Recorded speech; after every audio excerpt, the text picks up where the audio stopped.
It is bear o'clock all over the country right now. Whether you live out in the country or in the suburbs that are maybe adjacent to the country, heck, even if you live in the Glendale neighborhood of Los Angeles, this is the time of year that you might run into a bear waking up from a long winter's nap, obviously looking for something to eat. Look at the guy. See, here comes the bear. Oh, geez, there's a bear.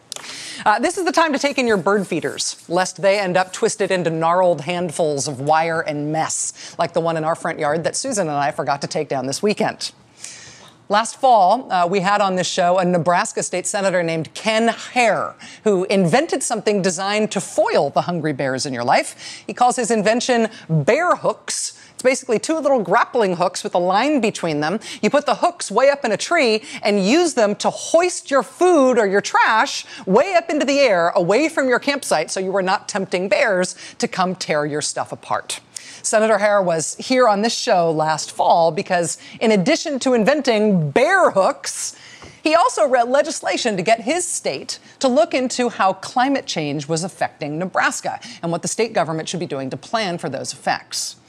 Now, this is not an academic exercise in Nebraska or anywhere else. Nebraska has recently had historic drought conditions. It's also had historic flooding conditions. And they experienced both of those things not that far apart. But when Senator Bearhooks put forward his idea to study climate change in the state, conservatives in the Nebraska state government blocked what he wanted to do. They said they would only let that climate change study go ahead if it did not study the fact that the climate was changing.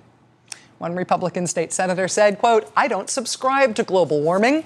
He wrote an amendment to the legislation insisting that it not study anything that might have been caused by humans. And so the Nebraska legislature voted that the study of the climate change problem should not really study the problem. And all the state's major scientists then said they wanted nothing to do with it.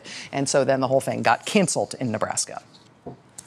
This is called the see no evil, hear no evil approach to scary public policy problems. It's a little like what we just described with Republicans denying the Obamacare sign-up numbers. The technical term for this in political science is la, la, la, la, la, la, la, la, la. I don't want to know. The same thing happened in Virginia in 2012. The idea was floated, get it, floated, for a study on the effects of climate change and sea level rise on the coastal portion of Virginia. The Hampton Roads area in Virginia is considered to be the highest major flood risk zone in the country after New Orleans. But the Republican state delegate from Virginia Beach at the time insisted that Virginia should not study the effect of sea level rise on coastal Virginia because, he said, the term sea level rise is a left-wing term. And so Virginia is not allowed to study it. La, la, la, la, la.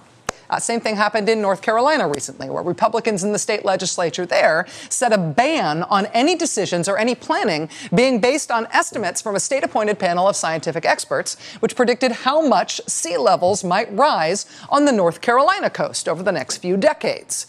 Those estimates exist. They were produced by a state-appointed commission of scientific experts, but the prediction they made for what was going to happen on the coast of North Carolina, those predictions were scary.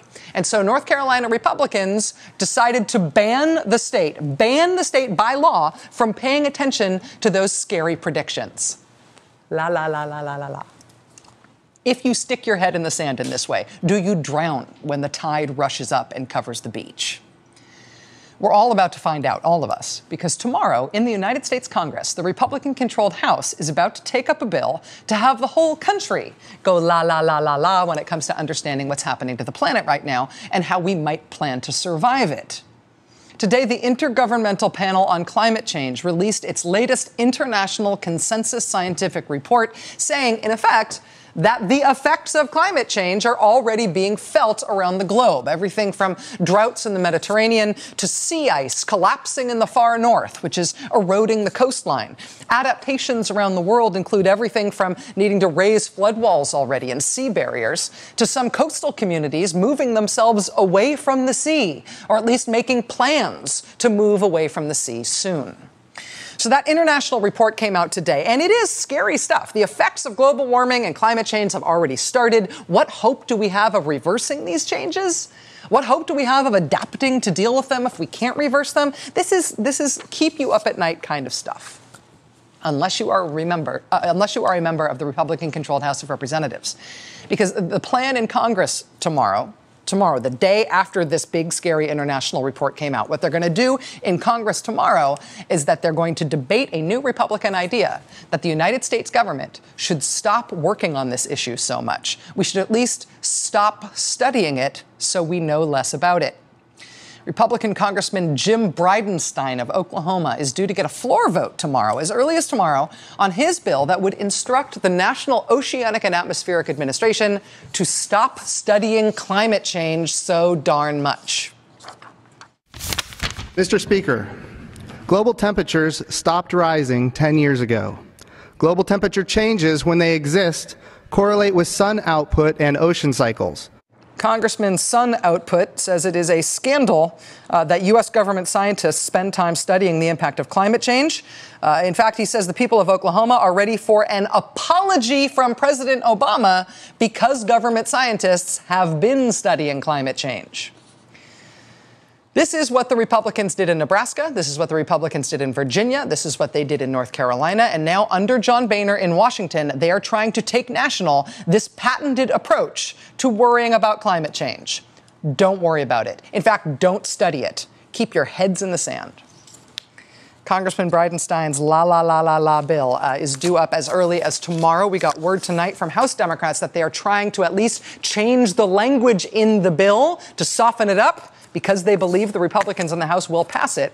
But we will let you know how this thing goes tomorrow. Watch this space.